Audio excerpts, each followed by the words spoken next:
यह रासलीला आरंभ कब से हुई? यह रासलीला आरंभ हुई जब भगवान का श्री राम रूप में अवतार हुआ था, तब से यह लीला की भूमिका बनी।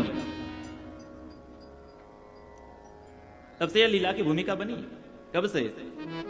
हाँ, एक दिन की बात है, भगवान चित्रकूट में विराजमान थे और चित्रकूट में फटिक शिला पर ठाकुर जी विराजमान थे।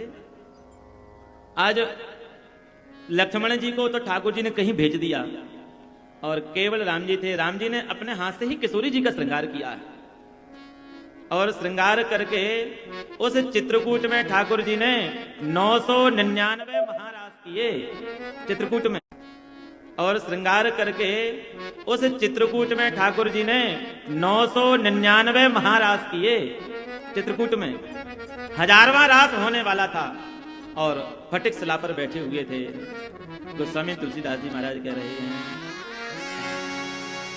एक बार चूनी को सोम सोहाए, एक बार चूनी को सोम सोहाए, निज कर भूषण राम बनाए, निज कर भूषण राम बनाए, एक बार चूनी को सोम सुहाए, एक बार चूनी को सोम सुहाए, एक बार चूनी, एक बार चूनी को सोम सुहाए।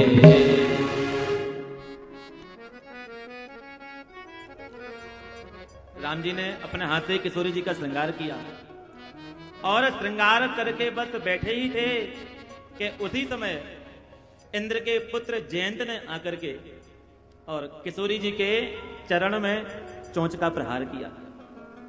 यह बल देखने आया था, किशोरी जी का, राम जी का प्रभाव देखने के लिए आया था। गोस्वामी तुलसीदास जी तो फिर भी मर्यादा में लिख रहे हैं, पर वाल्मीकि रामायण में लिखा है कि यह इंद्र का पुत्र जयंत आया और जयंत ने आकर के किशोरी जी के वक्षस्थल में चोंच मारी, रक्त की बूंदें वहां से निकली। राम जी को क्रोध आ गया और उसी समय एक तिनका उठाया और तिनका उठा करके जैसे ही मारने लगे छोड़ दिया। ना कोई बाण उठाया, ना कोई धनुष उठाया, कुछ नहीं, केवल तिनका मारा। हमें वो पूरी कथा नहीं कहनी है, राम कथा तो फिर कभी कहेंगे। केवल इतना ही विघ्न आ गया। किशोरी जी से कहा, हे किशोरी जी, अब इस महारास में विघ्न आ गया है, अब यही महारास 1000वां महारास हम अगले हमारे जब अवतार होगा, कृष्णावतार होगा, तब करेंगे। और वही महाराज ठाकुर जी आज फिर कर रहे हैं। तब की महाराज की भूमिका अब बनी। और शरद पूर्णिमा की रात्रि थी।